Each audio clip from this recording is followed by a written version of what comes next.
अस्मद्गुरुभ्यो नमः। श्रीरङ्गसिंहगिरिदेशिकपादसेवा प्राप्ता किल द्रविडवेदरहस्यजातं श्रीगौतमान्वयजमाश्रितभागधेयं गोपालदेशिकमहं शरणं प्रपद्ये। श्रीमद्गौतमवंशनायकमणेर्गोपालसूरेसुतं तत्पादाम्बुजलब्धयुग्मनिगमान्तार्थं सुशीलं सदा सद्विद्याविनयादिसद्गुणनिधिं स्वाचार्यनिष्ठान्वितं वन्दे वैष्णवभूषणं तमनघं श्रीरङ्गरामानुजं कौशिकान्वयसञ्जातं वेङ्कटार्यतनूभवं वेदान्ताचार्यसच्छिष्यं रैवर्लगुरुं भजे। कन्दाडवंशसञ्जातं रङ्गाचार्यतनूभवं गोपालाचार्यसच्चातं गोपालगुरुमाश्रये। श्रीमान् वेङ्कटनाथार्यः कवितार्किककेसरी वेदान्ताचार्यवर्यो मे सन्निधत्तां सदा हृदि। रामानुजदयापात्रं ज्ञानवैराग्यभूषणं श्रीमद्वेङ्कटनाथार्यं वन्दे वेदान्तदेशिकम्। భాగవతోత్తములందరికీ దాసోహాలు సమర్పిస్తూ వేదాంత దేశకుల వారు అనుగ్రహించినటువంటి దయాశతకాన్ని అధ్యయనం చేస్తున్నాం. అందులో భాగంగా క్రిందటి రోజున 27వ శ్లోకాన్ని 28వ శ్లోకాన్ని సేవించేటటువంటి ప్రయత్నం చేశాం. కరుణే దురితేషు మామకేషు ప్రతికారాంతర దుర్జనేషు ఖిన్నః కవచాయితయా త్వయేవ సాంగీ విజయస్థానముపాశ్రితో వృషాద్రీ. పరమాత్మ మనం అనేక దురితములను చేసి ఆ దురితములతోటి పరమాత్మ దగ్గరికి వెళితే మన పాపములన్నీ కూడా ఒక్కొక్క పాపము ఒక్కొక్క బాణంలా ఆయనకు వెళ్ళి తగలకుండా కవచాయితయా త్వయేవ సాంగీ, చేతిలో బాణము కలిగినటువంటి వాడై ఉండి విల్లును కలిగినటువంటి వాడై దయా క్షమ అనేటటువంటి కవచాలను ధరించి విజయస్థానమైనటువంటి వృషాద్రి మీద పరమాత్మ ఏం చేసి ఉన్నాడు అనే విషయాన్ని అందంగా తెలియచేశారు. ఆ మాటలు ప్రయోగించడంలో ఉన్నటువంటి శబ్దాలను ప్రయోగించడంలో ఉన్నటువంటి ఒక చమత్కారం చక్కగా కనిపిస్తోంది ఈ శ్లోకంలో. పరమాత్మ సాంగీ, చేతిలో ధనుస్సుని కలిగినటువంటి వాడే, ధనుస్సుతోటి మనందరినీ నిరసించగలిగినటువంటి వాడే అయినప్పటికీ కవచాయితయా త్వయేవ,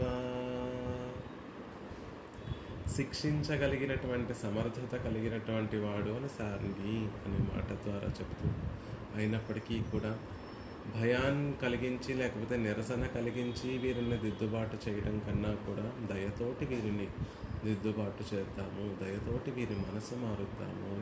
కవచాయితయా త్వయేవ విజయస్థానముపాశ్రితో వృషాద్రీం. కరుణ, క్షమ అనేటటువంటి ఒక కవచాన్ని మనం ఎన్ని తప్పులు చేసినా కూడా క్షమిస్తున్నాడే తప్ప తిరిగి యోధుడు అవతల వ్యక్తి ప్రయోగించేటటువంటి శస్త్రములన్నిటినీ తన కవచం ద్వారా ప్రతిఘటిస్తున్నాడే తప్ప తిరిగి అతని మీద బాణ ప్రయోగం చేయడం లేదు. ఎందుకు అంటే అవతల వ్యక్తి మీద ఉండేటటువంటి ప్రేమ చేత అనే విషయాన్ని తెలియచేసేటట్టుగా చమత్కారంగా ఆశ్చర్యంగా దేశకుల వారు కవచాయితయా త్వయైవ సాంగీ విజయస్థానముపాశ్రితో వృషాద్రీం అని అందంగా తెలియచేశారు. తర్వాత శ్లోకంలో దయాదేవి యొక్క వైభవాన్ని ఇంకా తెలియచేస్తున్నారు. ఈ శ్లోకంలో ఆశ్చర్యంగా అంటున్నారు, తల్లి నేను పరిపూర్ణమైనటువంటి పాపములను దురితములన్నిటినీ కూడా చేసినటువంటి వాడిని. అలాంటి నన్ను నువ్వు విడిచిపెట్టి మిగిలిన అందరినీ కూడా రక్షించాలి, మిగిలిన అందరినీ కటాక్షించాలి అని ప్రయత్నిస్తూ ఉంటే, ఆకలిగా ఉన్నటువంటి వాడికి ఎదురుగుండా మృష్టాన్న భోజనం ఉంటే అది విడిచిపెట్టి ఏవో చిన్న చిన్న పదార్థములను తిని కొంచెం పదార్థంలో తక్కువగా పదార్థములను తిని అర్ధాకలితోటి మిగిలిపోయేటటువంటి వాడిగా అవుతాడు. ఎలా అవుతాడో అలా తల్లి నువ్వు నన్ను విడిచిపెట్టి మిగిలినటువంటి వారిని కటాక్షించాలని ప్రయత్నిస్తే నీ గుణానికి ప్రకాశం ఎక్కడ ఉంటుంది, నీ నీ గౌరవానికి, నీ అతిశయానికి ఒక గౌరవం ఎక్కడ ఉంటుంది అని చమత్కారంగా ఆశ్చర్యంగా తర్వాత శ్లోకంలో దేశకుల వారు తెలియజేస్తున్నారు. శ్లోకాన్ని సేవించి దాని అర్థాన్ని యథావకాశంగా సేవించేటటువంటి ప్రయత్నం చేద్దాం. మయి తిష్టతి దుష్కృతాం ప్రధానే మితదోషాన్ ఇతరాన్ విచిన్వతి త్వం అపరాధగుణైరపూర్ణకుక్షిః కమలాకాంతదయే కథం భవిత్రీ. మయి తిష్టతి దుష్కృతాం ప్రధానే మితదోషాన్ ఇతరాన్ విచిన్వతి త్వం అపరాధగణైః అపూర్ణకుక్షిః కమలాకాంతదయే కథం భవిత్రీ. కమలాకాంతదయే కథం భవిత్రీ. కమలాకాంతదయే ఎంత అందమైనటువంటి శబ్దం అంటే కమలాకాంతదయే, కమలాకాంతుని యొక్క దయే, శ్రీనివాసుని యొక్క దయే, లక్ష్మీ వల్లభుని యొక్క దయా అని సంబోధిస్తున్నారు. కమలాకాంత దయే దుష్కృతాం ప్రధానే మయి తిష్టతి. లోకంలో పాపాలు చేసినటువంటి వారి అందరిలో కూడా ముఖ్య అగ్రగణ్యుడు ఎవరు అంటే నేనే అనే విషయాన్ని చెప్తున్నారు. దుష్కృతాం ప్రధానే మయి తిష్టతి. పాప ప్రవర్తనలో ప్రధానే అగ్రగణ్యుణ్ణి మయి తిష్టతి నేను ఉండగా అన్ని సకల పాపములను అనేక మార్లు చేసి చేసి చేసి చేసి ఆ పాపాలన్నిటినీ చేయకూడనటువంటి పనులన్నిటినీ కూడా చేసేవారిలో, పాప ప్రవర్తన కలిగినటువంటి వారిలో ప్రధానేమై తిష్టతి అగ్రగణ్యుణ్ణై నేనుండగా మితదోషాన్ స్వల్ప దోషములకు చిన్న చిన్న తప్పులు చేసేటటువంటి ఇతరాన్ వేరే వారిని విచిన్వతి త్వం. నువ్వెలా ఉన్నావు అంటే నన్ను కటాక్షించకుండా ఏవో తక్కువ దోషాలు చేసినటువంటి వారిని కటాక్షించాలి, వారి కోసం వెతుకుతున్నాం. దయకు యొక్క సహజమైనటువంటి స్వభావం ఏమిటి అంటే ఎవరైతే దోషాలను చేశారో వారిని రక్షించడం దయ యొక్క సహజమైనటువంటి స్వభావం.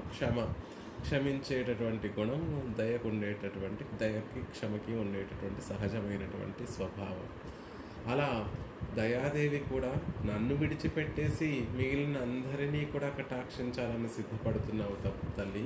కానీ వారందరికన్నా కూడా అతి క్రూరమైనటువంటి అతి ఘోరమైనటువంటి పాపములను చేసినటువంటి వాడిని నేనే.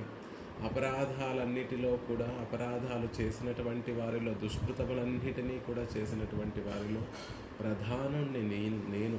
నన్ను విడిచిపెట్టి నువ్వు ఇతరుల్ని కటాక్షించాలి అని వెతుకుతున్నావు. త్వం నీవు అపరాధగణై పాపరాశుల చేత అపూర్ణ కుక్షి నిండనటువంటి ఉదరము కలిగినటువంటి దానివై కథం భవిత్రీ ఎలా జీవించగలవమ్మా అని అందంగా అడుగుతుంది. నన్ను కటాక్షించకపోతే ఎలా జీవించగలవు? నన్ను కటాక్షించకుండా మిగిలిన వారందరినీ కటాక్షించినా కూడా నీకు పూర్ణత్వము లభించదు. నీకు తినవలసినటువంటి ఆహారం తినవలసినటువంటి ఆహారాన్ని సరిగ్గా పుచ్చుకున్నటువంటి వారు ఎలా అయితే నెమ్మదిగా క్షీణించి ఎలా అయితే వారు క్షీణించిపోతూ ఉంటారో అలా నువ్వు కనుక నన్ను రక్షించకపోతే, నన్ను కటాక్షించకపోతే కథం భవిత్రీ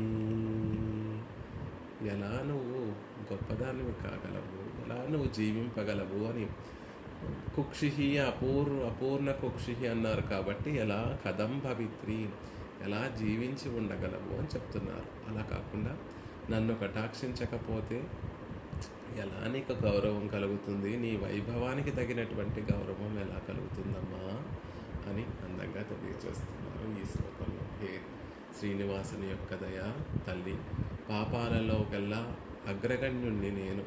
అలాంటి నేను నీ చేత రక్షింపబడాలి, నీ కటాక్షం పొందాలి అని నీ ఎదుట వచ్చి నిలిచి ఉన్నాను. నువ్వేమో నాకన్నా తక్కువ పాపాలు చేసినటువంటి వారిని వెతుకుతూ వారిని రక్షించాలని వెతుకుతున్నావు. పాపాల చేత నిండినటువంటి నీకు ఆహారం ఏమిటి అంటే నీ పాపాలన్నిటినీ కూడా నువ్వు స్వీకరించి వాటిని తొలగించడమే గొప్ప వైభవంగా కలిగినటువంటి ఆవిడ దానివి నువ్వు. అలాంటి నువ్వు మిగిలినటువంటి వారందరినీ తక్కువగా చేసినటువంటి పాపాలు చేసినటువంటి వారిని రక్షిస్తే ఏం ఖ్యాతి కలుగుతుందమ్మా? ఏం వైభవం ఉంటుంది? నీ వైభవానికి సరిపోతుందా అది?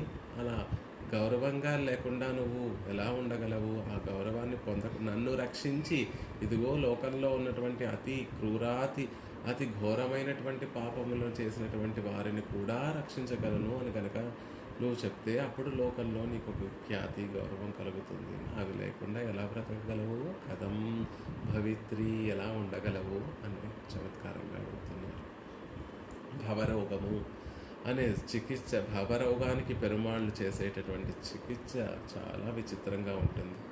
మన పాపాలు జయించడానికి సాధ్యపడనటువంటి పాపాలు, ప్రాయశ్చిత్తాదుల చేత కూడా ఉపశమించినటువంటి పాపాలు చేసినటువంటి వారమందరం మనం. అలాంటి మనను సారంగపాణి ధనస్సును కలిగినటువంటి వాడైనప్పటికీ కూడా ఆ ధనస్సును ప్రయోగించకుండా దయాకవచాన్ని ధరించి పాపం క్షమతోటి ఓర్పుతోటి పరమాత్మయే ఏదో ఒక రోజుకి మారకపోతాడా అని ఆ జీవుడు చేసినటువంటి పాపాలన్నిటినీ కూడా క్షమించి ఆ జీవుణ్ణి ఎప్పుడు నా దగ్గరికి వస్తాడా, ఎప్పుడు ఆ జీవుణ్ణి కటాక్షిద్దామా అని అతను చేసేటటువంటి పాపాలన్నిటినీ క్షమించి సహించి విజయస్థానమైనటువంటి వెంకటాద్రి మీద ఆశ్రితుల కోసం నిరీక్షిస్తూ, వారి పాపాలను తొలగించడం కోసం నిరీక్షిస్తూ నిలిచి ఉన్నాడు స్వామి అని క్రిందటి శ్లోకంలో మనకు అనుగ్రహించారు. పరమాత్మ అందరి విషయంలో హిరణ్యకశిపుడు కానీ రావణాసురుడు కానీ ఏదో వారు ఆ లోకంలో అనేక పాపాలు చేసినటువంటి వారే అయినప్పటికీ కూడా అనేక అవకాశాలు ఇచ్చి ఏమైనా మారతారు. చమత్కారంగా చెప్తారు ఆ నృసింహస్వామి. హిరణ్యకశిపుణ్ణి సంహరించింది, ఆయన వక్షస్థలాన్ని చీల్చింది దేనికి అంటే ఆ మనసుని శోధిస్తున్నాడట నృసింహస్వామి. ఆ మనసులో, హిరణ్యకశిపుని యొక్క మనసులో ఏమాత్రము లోపల పరమాత్మ అంటే ఇష్టం కానీ, పరమాత్మ యొక్క భక్తులంటే ఇష్టం కానీ ఏమాత్రం ఉందని తెలిసినా మళ్ళీ వెంటనే ఆ చీల్చినటువంటి చీల్చినటువంటి ఆ వక్షస్థలాన్ని మళ్ళీ కుట్టేసేవాడు, మళ్ళీ బ్రతికించేసేటటువంటి వాడు హిరణ్యకశిపుణ్ణి. కానీ ఆయన యొక్క దుర్భాగ్యము, మన యొక్క భాగ్యము, హిరణ్యకశిపుని యొక్క హృదయంలో పరమాత్మ పట్ల ఏమాత్రము ప్రీతి లేదు, ఏమాత్రము ఆయన పట్ల మంచి భావన లేదు అని చెప్తారు. అలా పరమాత్మ వెంటనే మన మీద నిగ్రహాన్ని చూపించి మనని శిక్షించాలి అనేటటువంటి మనసు ఎప్పుడూ ఉండదు ఆయనకి, మనల్ని రక్షించాలి. అందుకే దయా కవచాన్ని ధరించి విజయస్థానమైనటువంటి ఆయన ఆశ ఈ తిరుమల మీదకి వస్తే అయినా జీవులు మారుతారేమో, ఆ జీవులకి నా యందు భక్తి కలుగుతుందేమో, ప్రేమ కలుగుతుందేమో అని విజయస్థానమైనటువంటి వెంకటాద్రి యందు ఆశ్రితుల యొక్క పాపాలు తొలగించడానికి సిద్ధంగా ఉంటూ నిరీక్షిస్తూ ఉంటాడు. పూర్ణ అవతారం పరమాత్మది. ఆ పరమాత్మ శ్రీనివాసుడిగా పరిపూర్ణమైనటువంటి కళ్యాణ గుణములతో విరాజిల్లేటటువంటి ఆ శ్రీనివాసుడు దయకి పరతంత్రుడు. ఆయన పత్ని, పూర్ణుడైనటువంటి ఆ స్వామి యొక్క పత్ని అయినందువల్ల దయాదేవి కూడా దివ్య మహిషిలా ఉంటుంది. అలాంటి ఆవిడ ఏదో ఆవిడకి దొరికినటువంటి ఆహారాన్ని పుచ్చుకోకుండా ఆచార్యులు ప్రేమగా సమర్పించేటటువంటి పుష్టికరమైనటువంటి మృష్టాన్నాన్ని మాత్రమే స్వీకరించి ఆనందించి తర్వాత ఆచార్యుల సంబంధీకులందరినీ కూడా కటాక్షిస్తుంది. అలా ఇక్కడ తల్లి, నేను పరిపుష్టమైనటువంటి ఆహారము నీకు దురితములన్నిటినీ కూడా, దుష్కర్మలన్నిటినీ కూడా చేసినటువంటి వాడిని నేను ఇక్కడ ఉండగా మరొకరిని నువ్వు కటాక్షించడం నీకు తగినటువంటిది కాదు సుమా అనే విషయాన్ని చమత్కారంగా, ఆశ్చర్యంగా దేశకుల వారు ఈ శ్లోకంలో తెలియచేస్తున్నారు. కమలాకాంతదయే సంభావించడమే ఆశ్చర్యంగా కమలాకాంతదయే, శ్రీనివాసుని యొక్క దయా, శ్రీయపతి యొక్క దయా అని చెప్తూ ఆవిడికి ఎలాంటి స్థానం ఉందో ఈ దయాదేవికి కూడా అలాంటి స్థానమే. ఆవిడ దివ్య మహిషి, దయాదేవి కూడా దివ్య మహిషే అని చెప్తున్నారు. కమలాకాంతుడు ఎలాంటి వాడు అంటే పూర్ణుడు, దేవతిర్యకు మనుష్య స్థావరాలలో ఈ జగత్తంతా కూడా ఆయన సొత్తుగా కలిగినటువంటి వాడు. కమలాకాంత దయే అంటే ఉభయ విభూతి నాయకుడు అని అర్థం. యస్య బ్రహ్మా చ క్షత్రం చ ఉభే భవతి ఓదనం మృత్యురస్యోపచేసేచనం కయిత్థా వేద యత్ర సహ. ఉపనిషత్తు పరమాత్మకి చరాచర జగత్తంతా కూడా ఏదైతే ఉందో చరాచరములన్నీ కూడా పరమాత్మకి ఆహారము అని చెప్తుంది. ఎలా చెప్తుంది? చమత్కారంగా ఉపనిషత్తు చెప్తుంది. ప్రళయ సమయంలో జగత్తునంతటినీ కూడా పరమాత్మ తన ఉదరంలో ఉంచుకొని స్వీకరించి రక్షిస్తూ ఉంటాడు. ఆ సందర్భంలో ఎలా ఉంటుంది అంటే చరాచరములన్నీ కూడా పరమాత్మకి స్వీకరించడానికి ఉపయుక్తంగా ఉన్నటువంటి పదార్థములండి. మృత్యోరస్య ఉపసేచనం, మృత్యువు ఆ పదార్థములలో నంచుకొని స్వీకరించడానికి ఉపయోగపడేటటువంటి మరొక ఉప పదార్థము ఊరగాయ వంటిది అంటున్నారు. బొజ్జగములను ఆ బొజ్జలో పెట్టుకొని రక్షించేటటువంటి పూర్ణుడు ఆయన. యస్య బ్రహ్మా చ క్షత్రం చ ఉభే భవతి. చతుర్ముఖ బ్రహ్మ ఈ ఆత్మలు అందరూ కూడా ఉభే భవతి ఓదనం, ఆయనకి ఓదనం వంటివారు, ఆయన స్వీకరించేటటువంటి ఆహారం వంటివారు. మృత్యువు ఆ ఆహార పదార్థాలలో ఉప పదార్థం వంటిది, స్వీకరించేటటువంటి ఒక ఉప పదార్థం వంటిది అని వేదములన్నీ చెప్తున్నాయి. ప్రళయ సమయంలో అలా వారు వీరు అనేటటువంటి తేడా లేకుండా అందరినీ ఆయన స్వీకరించి రక్షిస్తున్నాడు అని చెప్తారు. అలాంటి గొప్ప అంటే ఉభయ విభూతులు తనకి జగత్తుగా కలిగినటువంటి వాడు పరమాత్మ. చూడు తల్లి, ఎంత పుష్టికరమైనటువంటి ఆహారం స్వీకరిస్తున్నాడో. ఆయన ధర్మపత్ని అయినటువంటి నువ్వు కూడా నాలాంటి వాడిని రక్షించాలి సుమా అని చమత్కారంగా అన్వయిస్తున్నారు. ఆయన లాంటి వాడు అంటే ఇదం పూర్ణం అధః పూర్ణం పూర్ణాత్ పూర్ణముదచ్యతే పూర్ణస్య పూర్ణమాదాయ పూర్ణమేవాశిష్యతే. ఉపనిషత్ వేదాలు చెప్తూ ఉంటాయి. ఇదం పూర్ణం, ఇది పూర్ణమైనటువంటిది. ఇది అని చెప్పడం వల్ల మనకి అత్యంత దగ్గరగా ఉండేటటువంటి విధం ఏది అంటే అంతర్యామిత్వం. ఆ అంతర్యామిగా ఉన్నటువంటి భగవత్తత్వం ఏదైతే ఉందో అది పూర్ణం, సకల కళ్యాణ గుణములతో పూర్ణమైనది. పరమాత్మ ఏ పదార్థములలో ఉన్నా కూడా అన్నిటిలోనూ కళ్యాణ గుణములతోనే వేయించేసి ఉంటాడు. అధః పూర్ణం, దూరంగా ఏదైతే ఉందో ఆ తత్వం కూడా పూర్ణమైనటువంటి తత్వమే. దూరంగా ఉండేటటువంటి తత్వం వైకుంఠంలో పరమపదంలో వేయించేసి ఉన్నటువంటి పరమపదనాథుడు. ఆయన కూడా కళ్యాణ గుణ పూర్తి కలిగినటువంటి వాడే అండి. పూర్ణాత్ పూర్ణముదచ్యతే. ఒక పూర్ణమైనటువంటి తత్వం నుండి మళ్ళీ పూర్ణమైనటువంటి తత్వాలు ఉద్భవిస్తున్నాయి అని జ్ఞాన, శక్తి ఇత్యాది షడ్గుణములు పరిపూర్ణంగా కలిగినటువంటి పరమపదనాథుని నుండి వాసుదేవ తత్వము, వ్యూహ వాసుదేవ తత్వము, మళ్ళీ ఆ వ్యూహ వాసుదేవుడి నుండి రెండేసి గుణములన్నీ కూడా పరిపూర్ణంగా కలిగినటువంటి అనిరుద్ధ ప్రద్యుమ్న సంకర్షణ రూపాలుగా ఆవిర్భవిస్తోంది ఆ తత్వం. పూర్ణస్య పాలకడలిపై పవళించి ఉన్నటువంటి ఆ అనిరుద్ధ వ్యూహం నుండి పూర్ణమాదాయ ఈ లోకంలోకి అవతరించేటటువంటి అవతారములన్నీ కూడా విభవ రూపాలన్నీ కూడా ఏవైతే ఉన్నాయో అవన్నీ కూడా కళ్యాణ గుణ పూర్తి కలిగినటువంటివి. పూర్ణమేవ విశిష్యతే, అన్ని విశిష్యతే.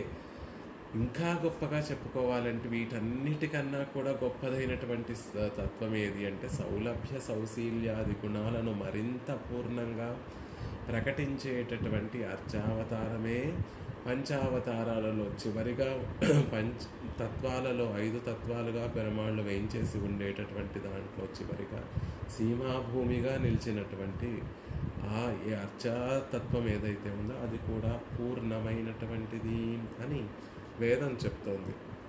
అలా వృషగిరియందు వేయించేసి ఉన్నటువంటి ఆ శ్రీనివాసుడు పరిపూర్ణమైనటువంటి కళ్యాణ గుణములు కలిగినటువంటి వాడండి. ఆయన పరిపూర్ణుడు, పూర్ణుడు అని చెప్తున్నారు.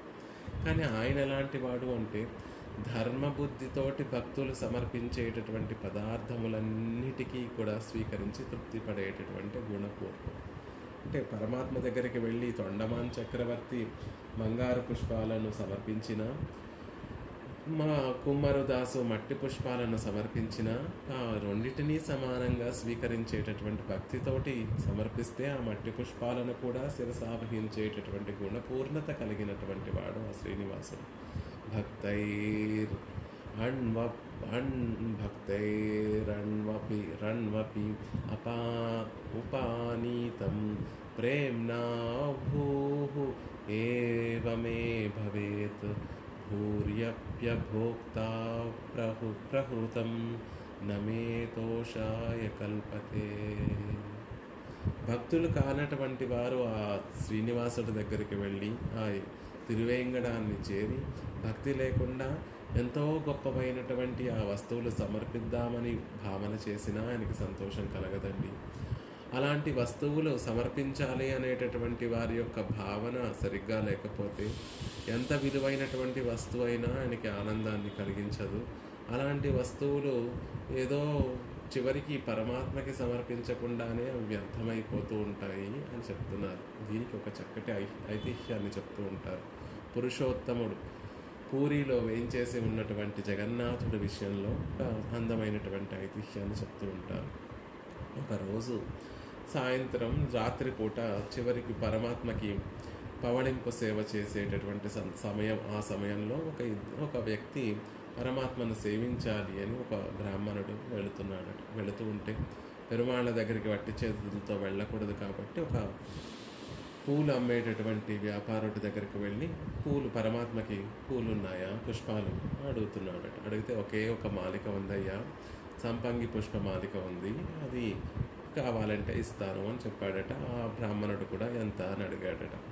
10 రూపాయలు 20 రూపాయలు చెప్పాడు. ఈ లోపల ఆ రాజ్యాన్ని పరిపాలించేటటువంటి రాజు యొక్క కుమారుడు యువరాజు వచ్చి ఆయన కూడా పెరుమాళ్ళని సేవించాలి అని వెళుతూ, ఆ యువరాజు కూడా ఆ పుష్పమాలిక నాకు ఇవ్వవయ్యా అంటే ఒకటే ఉందండి, అది ఇప్పుడే వీరు అడిగారు 20 రూపాయలకి ఇచ్చేస్తానని చెప్పాను అని చెప్పారట. కాదు, నేను 200 ఇస్తాను, నాకు ఇవ్వు అంటే అలా మాట పెరిగి ఒకరు నేనే ఆ 200 ఇస్తాను నాకు ఇవ్వని అతను అనడము, కాదు నేను ఇంకా వెలకట్టలేనటువంటి ధనం ఇస్తాను అని అనడము. చివరికి ఆ రాకుమారుడే ఎక్కువ ధనాన్ని ఇచ్చి ఆ పుష్పమాలికలను తీసుకొని వెళ్ళి పెరుమాళకి, ఇంకా ఆ అవతల వ్యక్తి అయ్యో నాకు ప్రాప్తం లేదేమో అని మామూలుగా వెళ్ళి పెరుమాళను సేవించాడు. ఈ రాకుమారుడేమో పుష్పమాలికలను స్వీకరించి పరమాత్మకి సమర్పించి సేవించి వచ్చాడు. ఆనాడు రాత్రి ఆ రాకుమారుని యొక్క యువరాజు యొక్క కలలోకి జగన్నాథుడు వచ్చాడట. వచ్చి చూస్తే ఆయన మెడలో ఇతను సమర్పించినటువంటి మాల కనిపించలేదట. అదేమిటయ్యా, నేను మాల సమర్పించాను కదా స్వామి, అది నువ్వు ధరించలేవు ఏమిటి అంటే వెంటనే జగన్నాథుడు సమాధానం చెప్పాడట, ఏమో తెలీదు, నువ్వు సమర్పించినటువంటి మాల నాకు అసలు సహజంగా ఈ జగత్తునంతటినీ కూడా నేను ఆధారభూతుణ్ణి, జగత్తునంతటినీ కూడా మోస్తూ ఉంటాను. జగత్తును మోసేటప్పుడు నాకేమీ భారంగా అనిపించదు. కానీ నువ్వు సమర్పించినటువంటి పుష్పమాలిక మాత్రం చాలా భారంగా అనిపించింది, అందుకే తీసేసి పక్కన పెట్టేశాను అని లోకాన్ని అంతటినీ భరించేటటువంటి జగన్నాథుడు ఆ మాట చెప్పాడు. అప్పుడు ఆ రాకుమారుడికి జ్ఞానోదయం కల, అయ్యయ్యో, ఒక భక్తుడు సమర్పిద్దామనుకున్నటువంటి మాలికను గర్వంతో ధనం ఉంది, ఐశ్వర్యం ఉంది అనేటటువంటి, లేకపోతే అధికారం ఉంది అనేటటువంటి ఒక గర్వంతో నేను సమర్పించినటువంటి మాలిక కాబట్టి జగన్నాథుడు దానిని సంతోషంగా గ్రహించలేకపోయాడే అనే భావన కలిగిందట. అలా భక్తితోటి ఏమాత్రం కొంచెం సమర్పించినా ఆనందపడు. పత్రం పుష్పం ఫలం తోయం ఏమే భక్త్యా ప్రయచ్చతి. ఏదైనా పత్రమో పుష్పమో ఫలమో ఇవేవి దొరకకపోతే తోయము, నీరుని కూడా ఇచ్చిన ప్రేమతో సమర్పించినా కూడా స్వీకరించగలిగినటువంటి గుణపూర్ణత్వం కలిగినటువంటి వాడు, దానిని ఎంతో ఘనంగా భావించేటటువంటి వాడు. అలాంటి వాడు కదా పరమాత్మ. అసలు మన దగ్గర నుండి ఏమన్నా కాంక్షిస్తాడా అంటే అవాప్త సమస్త కాముడు. ఆయన అసలు అవాప్త సమస్త కాముడు అని తీరనటువంటి కోరికలు ఏమీ లేనటువంటి వాడు. సమస్త కోరికలు కూడా తీరినటువంటి వాడు కాబట్టి ఆయనకి మళ్ళీ ఏదో మన దగ్గర నుంచి ఆశించాలి, మన దగ్గర నుంచి పొందాలి అనేటటువంటి ఎప్పుడు భావన ఎప్పుడూ ఉండదు. నానావాప్త నానావాప్తమవాప్తవ్యం. భగవంతుడు పొందనటువంటిది ఏమీ లేదు, పొందదగినటువంటిది ఏదీ లేదు. అన్నిటినీ కూడా తన అధీనంలో కలిగి ఏ లోటు లేనటువంటి వాడు కాబట్టి పూర్ణుడు కమలాకాంత శ్రియపతి, పరిపూర్ణమైనటువంటి వాడు ఆ శ్రియపతి. ఆయన పట్టమహిషి కాబట్టి ఈ దయాదేవి నువ్వు కూడా పూర్ణురాలివే అని చెప్తుంది. ఇంత స్పష్టంగా పెద్దలు దీనికి వ్యాఖ్యానం చేయడానికి ఏమిటి అంటే, ఓ తల్లి, నువ్వు కూడా ఇంత గంభీరమైనటువంటి పట్టమహిషివి, పూర్ణత్వం కలిగినటువంటి దానివి. నువ్వు దా దా హోదాకి తగ్గినట్టుగా, ఆ స్థాయికి తగ్గినట్టుగా అతి క్రూర అతి పాపములు చేసినటువంటి వారిని కటాక్షించాలే తప్ప ఏదో చిన్న చిన్న పాపాలు చేసినటువంటి వారిని కటాక్షిస్తే నీ గౌరవం ఏముంటుందమ్మా అని చెప్పడం కోసం కమలాకాంతదయే అని శ్రీయపతి యొక్క పట్టమహిషిని దేవిని దయాదేవిని అని చెప్తున్నారు. మై తిష్టతి దుష్కృతాం ప్రధానే. పాపం అడుగుతోందట దయాదేవి, ఏమిటయ్యా నువ్వు ఇన్ని పాపాలు చేశావు, పరమాత్మ త్వం మే, నువ్వు నావాడివి అంటే అహం మే కాదు, నేను స్వతంత్రుణ్ణి అని మాటకు సమాధానం చెప్తున్నావు. ఎలా ఉంది ఆ సమాధానం చెప్పడం? నీ భావనలన్నీ కూడా ఒక్కొక్క బాణాన్ని శరాఘాతాలను చేసే విధంగా ఉంది. ఒక పదునైనటువంటి బాణాలు పెరుమాళ్ళ మీద ప్రయోగించేటటువంటి ప్రతియోధుడిగా నువ్వు నిల్చున్నావు. అలాంటి నీ పాపములనేటటువంటి అమ్ములతోటి పరమాత్మని మనసుని పదే పదే ఖేదనకు గురి చేస్తున్నావు. ఆయన మనసు జీవుణ్ణి చూస్తే బాధపడుతూ ఉంటుంది, అయ్యో ఇంత గొప్ప పాపం చేసేసాడే, మళ్ళీ నిష్కృతం లేనటువంటి పాపాన్ని చేసేసాడే, ఇలా తొలగించి ఎలా ఉద్ధరించాలి అని మనం చేసేటటువంటి ఒక్కొక్క ప్రాయశ్చిత్తాలకి కూడా లొంగనటువంటి పాపాలను చూసి ఆయన మనసు ఖేదన పడుతూ ఉంటుంది. అలాంటి నిన్నెలా రక్షించాలయ్యా అని దయాదేవి అడుగుతుంటే దానికి సమాధానంగా చమత్కారంగా ఆశ్చర్యంగా దేశకుల వారు చెప్తున్నారు, నన్ను నువ్వు రక్షించకపోతే ఇంకెవరిని రక్షిస్తావమ్మా? నీ గౌరవానికి తగినట్టుగా నీ కటాక్షం నా మీదే ప్రసరింపచేసి నువ్వు నన్ను రక్షించి తీరాలి, పరమాత్మ చేత రక్షింప చెయ్యాలి అనేటటువంటి విషయాన్ని చెప్తున్నారు. అందుకే మై తిష్టతి దుష్కృతాం ప్రధానయే. దుష్కృతములు అంటే అంతం లేనటువంటి దురితములు, ఒక్క పాపమే కాదు, ఎంతో క్రూరమైనటువంటి పాపములు, అవి కూడా వరుసగా చేసుకుంటూ వెళతాం. అంతమే లేనటువంటి ఆ కర్మలన్నిటినీ, పాపాలని కలిగించేటటువంటి కర్మలన్నిటినీ కూడా చేయడాన్ని దుష్కృతములు. అలాంటి దుష్కృతములన్నిటినీ కూడా చేస్తూ ఉండేటటువంటి వాడిని, దుష్కృతములన్నీ చేసే వారిలో ప్రధానమైనటువంటి వాడిని నేను అని చెప్తున్నారు. లోకులు నిందించే పనులు చేసే వాళ్లలో మొదటగా లెక్కింపదగినటువంటి వాడిని నేను అని చెప్తున్నాను. దయనీయో మదంత్యోస్తి తవకో అత్ర జగత్రయే. 3 లోకాలలో దయనీయుడైనటువంటి వాడు నాకంటే ఇంకొకడెవ్వడూ కూడా లేడు. నీ చేత రక్షింపబడేటటువంటి వాడు నాకన్నా మరొకడు లేడు సుమా అని చెప్తున్నారు. ఆ మాట చెప్పడంలో మై తిష్టతి దుష్కృతాం ప్రధానై అని చెప్పడంలో తల్లి చూడండి, లోకంలో ఒక వైద్యుడు ఉన్నాడు. ఆ వైద్యుడికి ఏమని పేరు అంటే, ఎవరు కుదర్చనటువంటి రోగములన్నీ కూడా ఈ వైద్యుడు, ఆయన హస్తవాసి మంచిదండి, ఎవ్వరూ కుదర్చలేనటువంటి రోగాన్ని కూడా ఈయన చక్కగా నయం చేస్తాడు అని చెప్తే, ఆయన మామూలు రోగాలకి చికిత్స చేస్తే తలనొప్పికో, ఏ చెవి నొప్పికో, ఏ కాలు నొప్పికో మందులు ఇస్తే ఆయనకు ఒక గౌరవం ఉంటుందా? ఉండదు. ఆయన దగ్గరికి ఎవ్వరూ నయం చేయనటువంటి రోగం కలిగినటువంటి వాడు ఒకడు వస్తే వాడికి ఉన్నటువంటి రోగాన్ని నయం చేస్తేనే అతనికి ఉన్నటువంటి పేరు చిరస్థాయిగా నిలుస్తుంది. కాబట్టి తల్లి, నువ్వు చిన్న చిన్న పాపములు చేసినటువంటి వారిని రక్షిస్తే నీకేం గౌరవమా? నాలాంటి వాడిని రక్షిస్తేనే కదా నీకు గౌరవము, నీకు ఒక సార్థకత అని చెప్తున్నారు. ఎలాంటి పాపములు చేసినటువంటి వాడిని అంటే పలు రకాలుగా అన్ని విధాలుగా పాపాలు చేసినటువంటి వాడిని. ఇడగిల్లేన్ ఒండ్రు. ఎవ్వరికి కనీసం పిలిచి ఆహారం పెట్టనటువంటి వాడిని, పిలిచి ఆహారం పెట్టకపోవడంతో సరికాదు కదా. అయ్యో ఆకలి ఆకలి ఆకలి ఆకలి అని నా వాకిట్లోకి వచ్చినటువంటి వారు మొరపెట్టుకుంటున్నటువంటి వారిని కూడా ఈడగిల్లేనుండ్రు, వారికి కూడా ఈడగిల్లేన్, ఆహారం పెట్టనటువంటి వాడిని నేను. ఆటగిల్లేన్, నోరెండిపోయి మాట పెగలక దోసలి నోటి అందు పెట్టుకొని నా వచ్చినటువంటి వారిని కూడా గ్రుక్కెడు. ఆటగిల్లే, నీరు పోసినటువంటి దాహం దాహం దాహం దాహం అని వచ్చి అడిగినటువంటి వాడికి నీరు కూడా పోయినటువంటి వాడిని. లోకంలో సుకృతములు మంచి కర్మలు అని ఏవైతే ఇడగిల్లేనుండ్రు ఆటగిల్లేన్ అని చెప్పడం ద్వారా ఏమాత్రం సహజంగా కర్మలంటే ఏ యోగాలు, యజ్ఞములో లేకపోతే తపస్సులో, వ్రతాలు ఇలాంటివన్నీ కాదు, కనీసం దయతోటి చేయవలసినటువంటి, సహజంగా మానవులకి దయతోటి ఉండేటటువంటి చేయవలసినటువంటి పనులను కూడా చేయనటువంటి వాడిని. ఆహారం ఆకలి అని వస్తే ఆహారం ఇవ్వనటువంటి వాడిని, దాహము అని వస్తే నీరు పోసి ఎరుగనటువంటి వాడిని. కాబట్టి లోకంలో లెక్కించే కర్మయోగం ఏది కూడా నేను చేయలేదు తల్లి.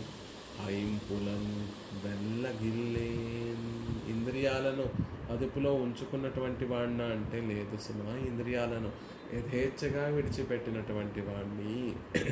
ఇంద్రియాలను నిగ్రహించి ఇంద్రియాలన్నిటినీ కూడా మనసులోకి ప్రవహింపచే మనసు వైపుకి వాటిని మదిల్చి ఆ మనసుతోటి నిగ్రహింపబడినటువంటి ఇంద్రియాలతోటి పరమాత్మను తెలుసుకునేటటువంటి ప్రయత్నం చేస్తే దానిని జ్ఞానయోగము అంటారు. యోగాన్ని ఏమీ కూడా చేసినటువంటి వాడిని కాదు. ఇంపులను వెళ్ళగిల్లేన్, ఇంద్రియాలన్నింటినీ కూడా అదుపులో ఉంచుకున్నటువంటి వాడిని కాదు.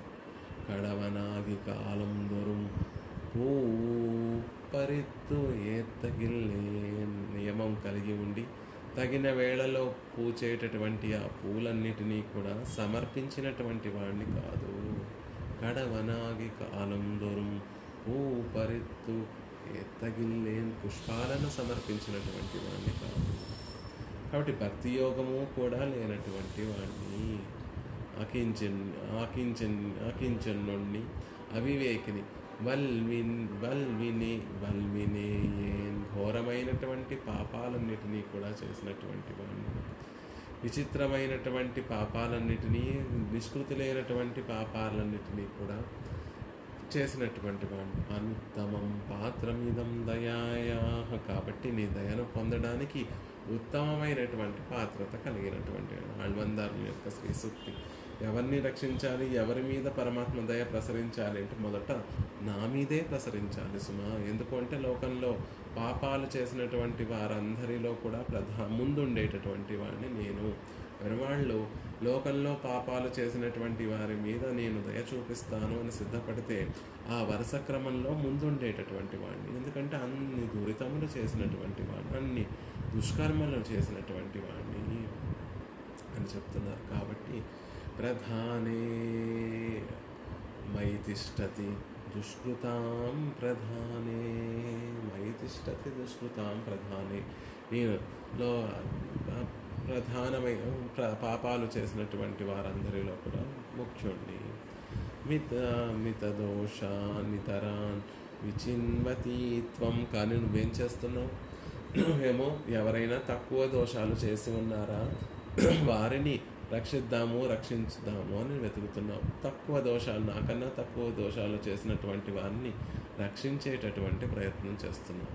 ఎవరైనా ఆకలి బాగా వేస్తే ఎదురుగుండా మృష్టాన్నం సిద్ధపరిచి ఉంచితే దానిని తినకుండా మరేమన్నా వేరే పదార్థాలను తిని కడుపు నింపుకోవాలని చూస్తారా? చూడరు కదా తల్లి. అలాగే నువ్వేమో స్వల్ప దోషాలు చేసినటువంటి వ్యక్తుల్ని రక్షించుదాం అనుకుంటున్నావు, నన్ను విడిచిపెట్టి మిగిలినటువంటి వారందరినీ రక్షిద్దాం అనుకుంటున్నావు. ఇది నీ గౌరవానికి తగినటువంటి పని కాదమ్మా, నీ వైభవానికి తగినటువంటి పని కాదమ్మా అంటున్నారు. సిద్ధమన్నం పరిత్యజ భిక్షామటతి దుర్మతి, తినడానికి సిద్ధపరిచి ఉన్నటువంటి అన్నాన్ని, సిద్ధమన్నం పరిత్యజ, ఆ భోజనాన్ని విడిచిపెట్టి అటతి దుర్మతి మతి లేనటువంటి వారు ఏం చేస్తారు అంటే ఎదురుగుండా పంచభక్ష పరమాన్నాలతోటి భోజనాన్ని సిద్ధపరిచినా కూడా దానిని విడిచిపెట్టి ఏదో భిక్షాటన కోసం బయలుదేరినట్టుగా ఉంది తల్లి నీ ప్రవర్తన. దోషాలు, ఈ లోకాలలో దోషాలన్నిటినీ కూడా చేసినటువంటి ప్రధాన వారిలో అగ్రగణ్యుణ్ణి నేను. నన్ను విడిచిపెట్టి మిగిలినటువంటి వారందరినీ కూడా నువ్వు రక్షిస్తానంటున్నావు. ఇది నీకు తగినటువంటిది కాదు, నీ స్వభావానికి తగినటువంటిది కాదు సుమా అంటున్నారు. ఎందుకంటే నువ్వు కమలాకాంతుని యొక్క దయ కదా అని చెప్తున్నారు. అపరాధగణై అపూర్ణకుక్షి. నీకు ఒక పూర్ణత్వం ఉంది, నాకు ఒక పూర్ణత్వం ఉంది. నువ్వు గుణములలో పూర్తి కలిగినటువంటి దానివి, నేను అసంఖ్యాకములైనటువంటి దోషరాశులన్నీ చేత కూడా పూర్ణమైనటువంటి వాడిని నేను. పాపాలన్నీ కూడా నాలో ఉన్నటువంటి పాపాలన్నీ కూడా ఇతరులు ఎవ్వరూ కూడా జయించలేరు. కేవలం నీ కటాక్షం చేత మాత్రమే తొలగింపబడేటటువంటివి.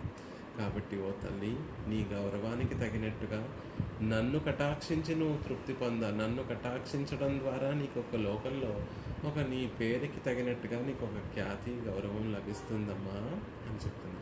అలా కాకుండా అపరాధగణై అపూర్ణ కుక్షి, ఇతరులు ఏదో చిన్న చిన్న దోషాలు చేసినటువంటి వారిని రక్షిస్తే నీ కుక్షి పూర్ణత్వం లభిస్తుందా? కుక్షికి అంటే చిన్న చిన్న దోషాలను చేసినటువంటి వారిని గనక నువ్వు రక్షిస్తే నీకు కీర్తి లభిస్తుందా, గౌరవం లభిస్తుందా అని చెప్తున్నారు. అది సాపాటు భోజనంతో కలిపి ఒక బాగా ఆకలేసినటువంటి వాడికి ఏవో కొంచెం పదార్థాలను స్వీకరిస్తే అతని ఆకలి తీరుతుందా? అలా నీ ఆకలి కూడా తీరుతుందా అంటే తీరదు సుమా.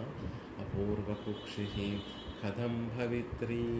కడుపు నిండా తినకుండా ఉండేటటువంటి వారు ఎలా అయితే జవసత్వాలన్నిటినీ మెల్లిమెల్లిగా కోల్పోతూ ఉంటారో. ఆహారం పట్టడం లేదండి, ఆహారం స్వీకరించట్లేదు అంటే కొన్ని రోజులకి నీరసం వచ్చేస్తుంది, కొన్ని రోజులకి లోపల శరీరంలో ఉన్నటువంటి ఆ శక్తి అంతా కూడా క్షీణించిపోతుంది. అలా తల్లి, నువ్వు గనక నన్ను రక్షించకుండా మిగిలినటువంటి వారిని రక్షిస్తే నీ గౌరవము, నీ వైభవము అలా తగ్గిపోతాయి సుమా. అపూర్ణ కుక్షి కథం భవిత్రి. సగం నిండినటువంటి ఆకలితో ఎందుకు ఉంటున్నావమ్మా? లేకపోతే నీ గౌరవానికి తగినట్టుగా నన్ను కదా నువ్వు రక్షించాలి అని చెప్తున్నారు. నేనేమో చూడు ఎలాంటి వాడిని అంటే నీకు ఒక పెద్ద పాపపు బోను వంటి వాడిని. పెద్ద పాపాలన్నిటినీ కూడా పట్టి తెస్తున్నాను. నువ్వేమో వాటినన్నిటినీ స్వీకరించకుండా ఏవో చిన్నవి కావాలి, చిన్న పాపాలు కావాలి అనుకుంటున్నావు. అలా చిన్న పాపాలను, చిన్న దుష్కర్మలను గనక నువ్వు క్షమిస్తే నీకేం మర్యాద ఉంటుంది తల్లి అనేటటువంటి విషయాన్ని చెప్తూ ఇలా కడుపు నిండా నువ్వు ఆహారాన్ని స్వీకరించకుండా ఉంటే నువ్వు ఎలా జీవిస్తావో అనేటటువంటి చింత నాకు చాలా కలుగుతోందమ్మా. నువ్వు పుష్టిగా, ఆరోగ్యంగా, ఆనందంగా జీవించాలంటే నా పాపములను కటాక్షించి, అది నీకు గౌరవం కలగాలి, నీ వైభవానికి తగినటువంటి గౌరవం కలగాలి అంటే నన్ను తప్పక రక్షించి తీరాలి అనే విషయాన్ని అందంగా తెలియచేస్తున్నారు. ఇందులో కూడా వ్యాజస్తుతే అంటే పైకేదో నన్ను విడిచిపెట్టి నువ్వు మిగిలినటువంటి వారందరినీ రక్షిస్తున్నావు అని నిందిస్తున్నట్టుగా చెప్తూ, అలా రక్షిస్తే నీ గౌరవానికి తగినటువంటిది కాదమ్మా అని చెప్తూ ఆవిడ యొక్క వైభవాన్ని, అంటే దయాదేవి ఎలాంటి దుష్కర్మలు చేసినటువంటి వారినైనా కూడా రక్షించగలిగినటువంటి పూర్ణత్వం గుణపూర్తి కలిగినటువంటి ఆవిడ దయాదేవి. ఆవిడ యొక్క క్షమ ఎలాంటి దోషములు చేసినటువంటి వారినైనా పరమాత్మ చేత రక్షింపచేస్తుంది అనేటటువంటి విషయాన్ని అందంగా ఇందులో ఈ శ్లోకంలో మనకి తెలియజేశారు. మయి తిష్టతి దుష్కృతాం ప్రధానే మితదోషాన్ ఇతరాన్ విచిన్వతి త్వం అపరాధగణై అపూర్ణకుక్షి కమలాకాంతదయే కథం భవిత్రీ. మయి తిష్ట తిష్టతి దుష్కృతాం ప్రధానే. నేను ఇక్కడ సిద్ధంగా ఉన్న దుష్కర్మలు చేసినటువంటి వారందరిలో కూడా అగ్రగణ్యుడిగా నేనుంటే మితదోషాన్ ఇతరాన్ విచిన్వతి త్వం. నువ్వేమో తక్కువ దోషాలు చేసినటువంటి వేరే వారిని రక్షించాలని సిద్ధపడుతున్నావు. అపరాధగణై అపూర్ణ కుక్షి. ఒకవేళ నన్ను విడిచిపెట్టి మిగిలినటువంటి వారి కనుక నువ్వు రక్షిస్తే అది నీ గౌరవానికి తగినటువంటిది కాదమ్మా, నీకు పరిపూర్ణమైనటువంటి ఆనందాన్ని కలగచేయదు. కాబట్టి తల్లి చూసుకో, నువ్వే ఆలోచించి చూడు. అలా ఇతరుల్ని రక్షించి నువ్వు బ్రతకగలవా? నీ అతిశయాన్ని తగ్గించుకొని నువ్వు ఉండగలవా? ఉండలేవు. కాబట్టి తప్పక నన్ను రక్షించి తీరాలి. కమలాకాంతదయే కథం భవిత్రి. కాబట్టి ఒక కమలాకాంతదయే, నీ గౌరవానికి నీ అతిశయానికి తగినట్టుగా నన్ను తప్పక రక్షించి తీరవలసిందే అమ్మా అని ప్రధానంగా దేశకుల వారు ఇందులో పరమాత్మని ప్రార్థిస్తున్నారు.